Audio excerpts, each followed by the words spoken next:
सप्टेंबरच्या शेवटचा आठवडा. पावसाळा ओसरत होता, तरी रात्रीचा काळोख थोडा घनदाटच दिसत होता. मी आणि माझा मित्र विकास पुण्यापासून पनवेलकडे जात होतो. कारमध्ये आम्ही मस्त गप्पा मारत चाललो होतो. पण हळूहळू रस्त्यावर काळोख वाढू लागला. फक्त दूरवरून येणाऱ्या ट्रकांचे हेडलाईट्स आणि पावसाचे हलके फुलके शितोडे आमच्या प्रवासाला संदिग्ध वातावरण देत होते. रस्ता तसा रिकामाच होता आणि हवेत थंडगार थरार होता. अचानक गाडीच्या मागील बाजूने एक जोराचा झटका आला. अरे बापरे! विकासने जोरात ब्रेक लावला. गाडी थोड्याच अंतरावर उभी राहिली.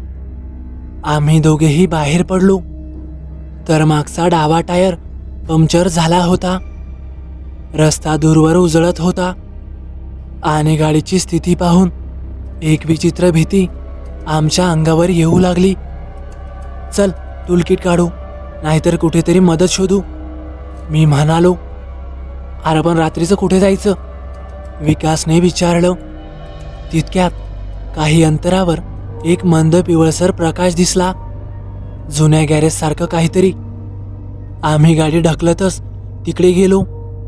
शेडखाली एक म्हातारा माणूस बसलेला होता, हातात रिंच आणि त्याच्या समोर जुन्या काळ्या गंजलेल्या कारांची ओळ. त्याची उपस्थिती काहीशी धोकादायकच वाटत होती.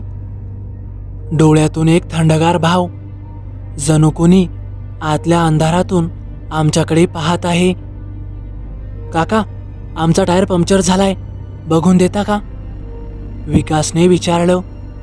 तो शांतपणे फक्त मान हलवतो आणि नंतर एका दचकवणाऱ्या आवाजात म्हणतो, हो, इथे आणा गाडी. आम्ही गाडी शेडखाली नेली. वातावरण थंड आणि भीतीदायक. फक्त गंजलेल्या साधनांचा खडखडाट आणि पावसाची हलकी धमक.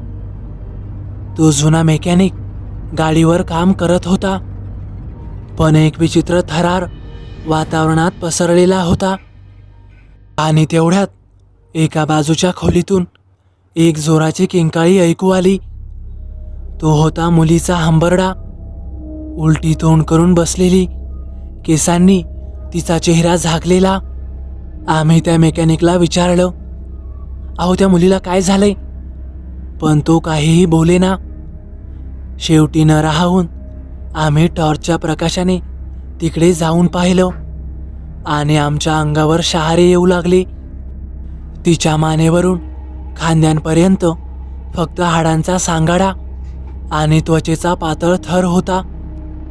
ती भरड्या आवाजात म्हणाली, माझं शिर, तुम्ही पाहिलंत का माझं शिर? तिचा आवाज ऐकून आम्ही किंचाळतच मागे सरकलो. मेकॅनिक आमच्याकडे पाहून विक्षिप्त हसत होता, पण अचानक त्याचं हसू बदललं. त्याच्या कपाळावरून हळूहळू रक्त ओघळू लागलं.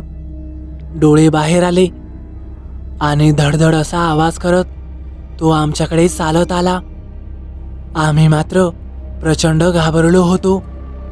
जीवाच्या आकांताने आम्ही तिथून बाहेर पळत सुटलो. अंधाऱ्या रस्त्यावरून आम्ही जिकडे रस्ता दिसेल तिकडे धावत होतो. दूरवर एक लहानसं मंदिर दिसलं. ते बजरंगबलीचं मंदिर. आम्ही दोघेही थेट मंदिरात शिरलो आणि थरथरत आतमध्ये बसलो. आम्ही एकमेकांना काहीही बोलत नव्हतो.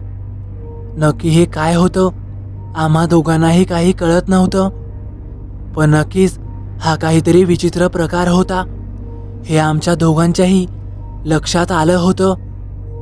आम्ही बजरंगबलीजवळ बसून हनुमान चालिसा म्हणू लागलो. रात्रभर आम्ही मंदिरातच राहिलो. पहाटे डोळे उघडले तेव्हा सगळं काही शांत वाटत होतं. सूर्यकिरण चमकत होते. आता आम्ही त्या मंदिरातून बाहेर आलो, तर आमची गाडी रस्त्याच्या कडेला होती, पण तिथे गॅरेज नव्हतंच. आम्ही काही क्षण थांबलो. मनात विचार घोंगावत होता. जे काही घडलं ते वास्तव होतं की स्वप्न. पण शरीरावरून जाणारा थरार अद्याप राहिला होता. विकास म्हणाला, चल आपण गावात जाऊन लोकांना विचारपूस करूया. गावाकडे जाणारा रस्ता अरुंद आणि घनदाट झुडपाने वेढलेला होता. सूर्यप्रकाश मात्र अर्धा गडदपणा फेडू शकत नव्हता. गावात प्रवेश केल्यावर आम्ही काही लोकांना विचारलं. सर्वजण थोडे अनिश्चित आणि काहीसे घाबरलेले वाटत होते. एका वृद्ध माणसाने हळू आवाजात सांगितलं, अरे पोरं हो, अनेक वर्षांपूर्वी इथलं एक अपघातक ठिकाण होतं ते. त्या मेकॅनिकची कथा फारच विचित्र आहे. लोक म्हणतात तो स्वतः मृत मुलींना शोधतो आणि त्यांच्यावर शाप टाकतो. आम्ही एकमेकांकडे पाहिलं. भीती मात्र आता अधिकच वाढली होती. मग ती मुलगी? विकासने विचारलं. वृद्ध माणसाने गूढपणे हसत उत्तर दिलं, हो, ती मुलगी जिचं डोकं दिसत होतं, ती मुलगी त्याच गॅरेजमध्ये अडकलेली आहे. जर कोणी त्यांना मुक्त केलं नाही तर ते परत लोकांचा जीव घेऊ शकतात. आम्हाला समजलं की ही घटना केवळ गॅरेजपुरती मर्यादित नाही. गावकरी म्हणत होते की त्या रात्री जे काही घडलं होतं ते अनेक वर्षांपूर्वीच्या अपघाताशी जोडलेलं होतं. आता नक्की त्या मुलीचा काय इतिहास आहे? त्या माणसाला मुक्तता मिळते का, की त्याचं हे मारण्याचं चक्र असंच चालू राहतं? हे बघण्यासाठी तुम्हाला या कथेचा भाग 2 बघावा लागेल. लवकरच आपल्या चॅनलवर या कथेचा भाग 2 प्रकाशित होणार आहे, तर बघायला विसरू नका. आणि हो, आपल्या चॅनलला आतापर्यंत सबस्क्राईब केलं नसेल तर नक्की सबस्क्राईब करा आणि बाजूला येणाऱ्या बेल आयकॉनलाही नक्की दाबा, जेणेकरून भविष्यात येणाऱ्या व्हिडिओज आणि विशेष करून या कथेचा भाग 2 आपल्यापर्यंत पोहोचवू शकेन.